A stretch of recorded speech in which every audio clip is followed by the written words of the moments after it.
Hello and welcome to our presentations. We are group 19 and today we're going to talk about a Kaggle challenge that we joined called UBC Ovarian Cancer Subtype Classification and Outlier Detection. And first of all, just shortly outline what we're going to talk about today. First, we'll do a quick introduction to the competition. Then we'll do talk about some models on two types of images that we have. We're going to talk about the outlier detection part.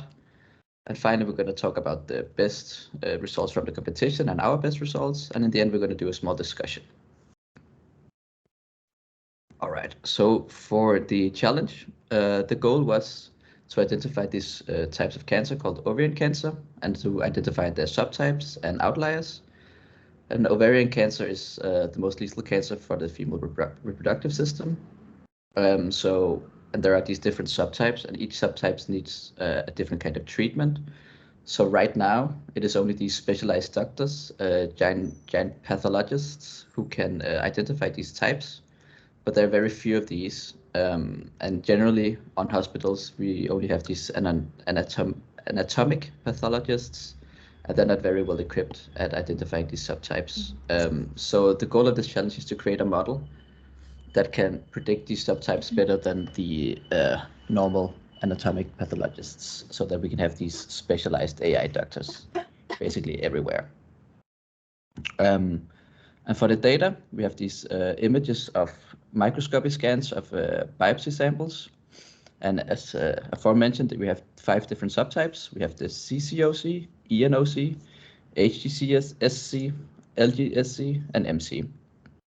And these are like the known subtypes. And then we also have these outliers, which are these rare subtypes, which has no labels. So the data is split up into 3 data sets, a training set, a validation set, and a testing set. And they're all accumulated from different centers or from different hospitals to get this variation in data. And as we see in the train data, we have around 500 samples with only the common types, no outliers. And then for the validation set, we have the same amount of samples, but also some outliers. And then finally, the test set has much more, like 3 times as many samples from many more centers, so a lot more variation, and has outliers as well. So the task here is also to get a model that is very good at generalizing between these images. And then the data provides us with 2 different types of images. A whole slide image, which is a very large, very high resolution image. And then these thumbnails, which are the same images, but reduced significantly in size. Yes, so the first thought we had was to try just using these thumbnails. And the reason for that was that the whole slide images were too big to load into memory, basically. So we just wanted to see how could we do with these thumbnails. And to do that, we used a pre-trained EfficientNet backbone and then added 3 dense layers with some average pooling, batch normalization, and dropout.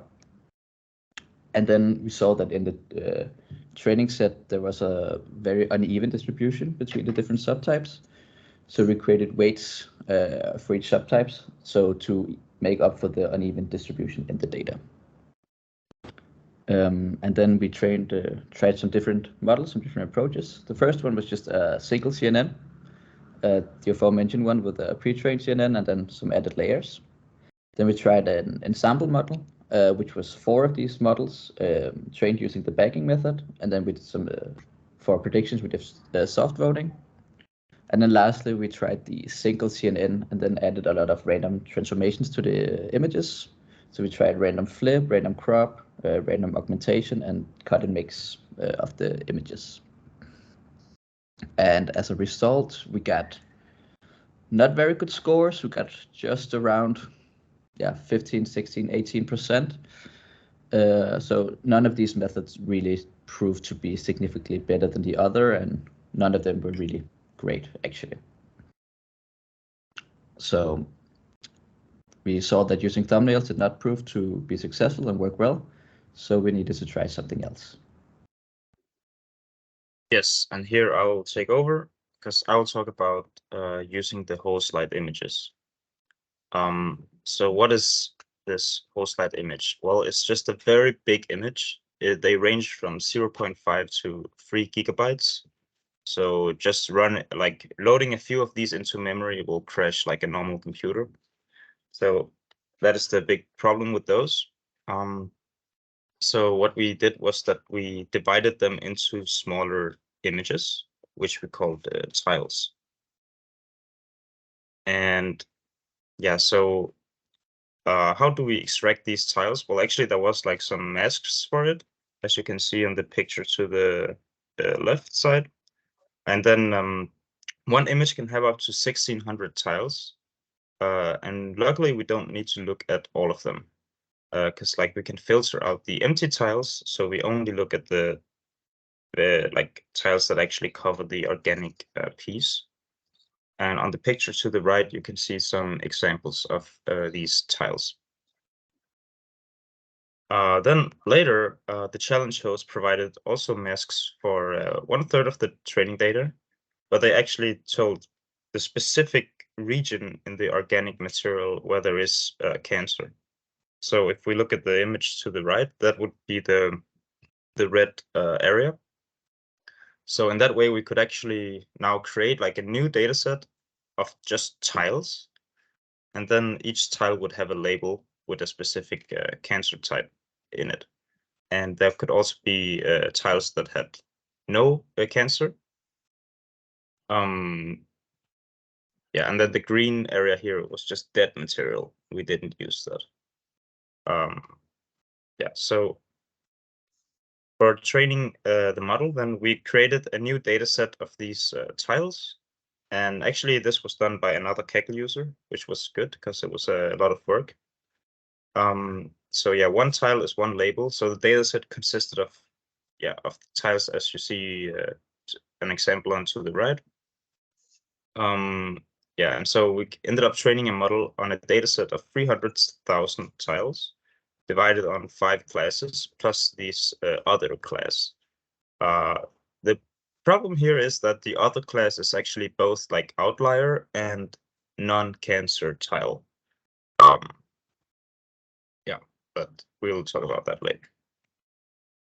And then for inference, so we look through like n sampled tiles in a whole slide image, and then we predict likelihood for all of them. And then we sum the likelihood up on all tiles in the image.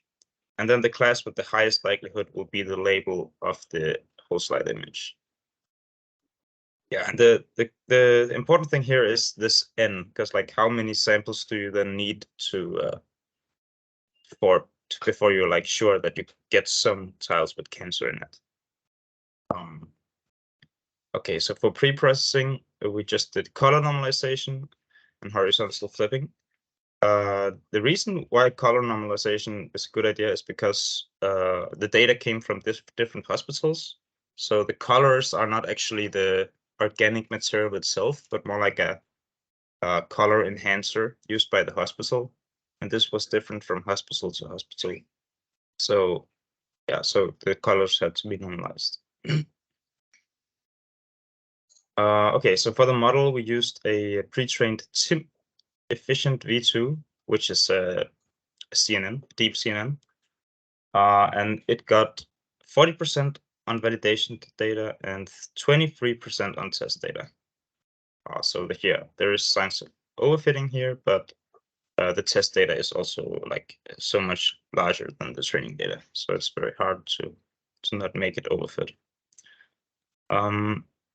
Then we tried adding a custom layer and fine-tune the model, which we got 34% accuracy on the validation set, but we actually couldn't try to use it on the test set because when we tried to do that, the notebook crashed for some reason. So just to put this into perspective, there are 6 classes. So with an even distribution, then random would be 16%. So it's not that good of a score to get 23, but it also just tells how hard the task is. Okay, so shortcomings of this. Well, so the thing is that we could only sample 30 tiles per image. Otherwise, memory would just crash. So it's a big question here if 30 tiles is enough to actually be lucky enough to get the tile with cancer in it.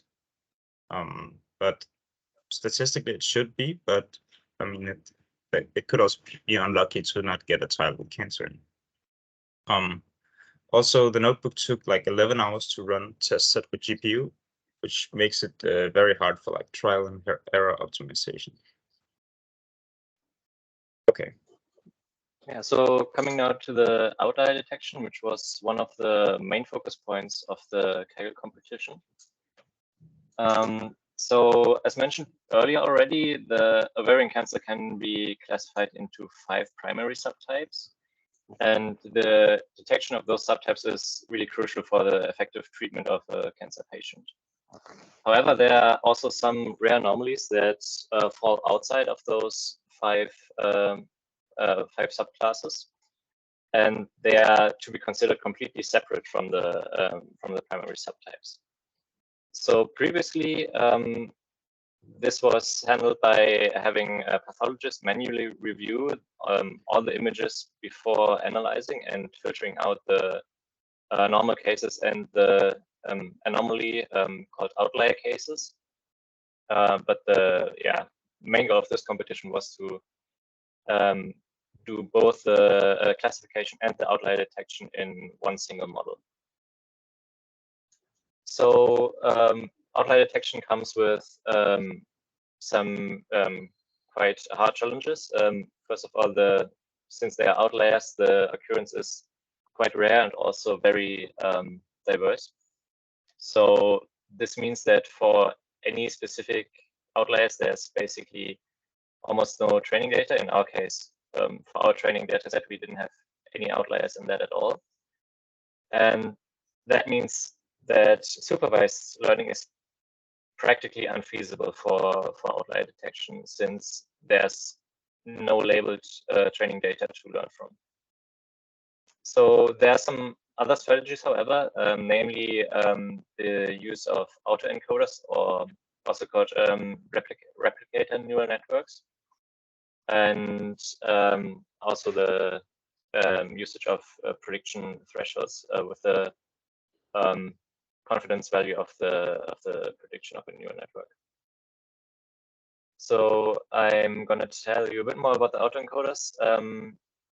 The autoencoders is a type of neural network that encodes the input data into a set of core features, and this encoded data can then be decoded again to reconstruct the original data. So when the autoencoder is trained on the training data set for the 5 subtypes, it only learns the features of those 5 subtypes. So whenever an unfamiliar input sample, like an outlier, is introduced into the network, it probably won't be reconstructed correctly, since the core features are not encoded properly. And therefore, whenever there's a high reconstruction error at the end of the autoencoder, you can consider that specific sample to be an outlier, since it must be quite different from the data the autoencoder was trained on. However, this type of network can't do classification, so it can only be used as a kind of a pre-processing step to filtering out normal and abnormal cases, similar as how the pathologist did it before manually. So the downside of that, of course, is then that you would have to train 2 models in one competition, and since that is not really feasible, we and most of the other competitors settled on using threshold methods. For that, we basically just did normal supervised learning network for classification, and then use the prediction values, also the confidence of the classification as the threshold criteria. The way that we implemented it was that our the predicted class with the highest prediction value, with the highest confidence, should be by a certain threshold factor higher than the second highest. So whenever there's one predicted class that is significantly higher than the other classes, And we said, okay, this will be a valid result. Otherwise, if the largest and second largest are too similar in confidence, then we said, okay, this must be an outlier then, because it's not certain. There are some other approaches as well that you could use, like a constant threshold, or also just classify the bottom 5th or 10th percentile as outliers. But this was not really feasible with our model, since the classification accuracy wasn't the greatest. Yes, and then finally, just to sum up, we obviously didn't get the best result. So that's why we wanted to look at how the winner solutions look like. And just very short, the best solution reached an accuracy of 68%. And in general, the top 5 are between 63 to 68% accuracy. And all of these solutions have some main methods in common, like multiple instance learning models, and that they all crop these entire whole size images into thousands of patches, similar to kind of what we did. And then they also use some extractors or methods to extract the features and choose which patches goes in the bags of the model. And then on the next slide, I will just talk about what the multiple instance learning actually is. And the main idea is that instead of labeling one instance, we label a bag of instances, and then we have all of these patches as input to our model. And then they also used a pre-trained model on these pathological images, which gave a much better result. And for the extraction, there are like different ways that the groups tried to extract the features. And one not very used method is just to comprehensively pick all of the patches. Then some other tried random sampling. And lastly, and probably the best method, was to kind of divide the pictures into cancer and non-cancer areas, and then try to pick the best patches. And just to like put this into like the real world, the standard pathologist can identify the cancer subtype within 54 to 67 accuracy. And the specialized doctor, as Morten told in the beginning, had reached an accuracy of 89%. So when we look at the best results from this competition compared to the standard treatment, it is pretty good in the high end. But if we really want to improve the patient's treatment, we need to reach a much higher accuracy, similar to what a specialized doctor can do.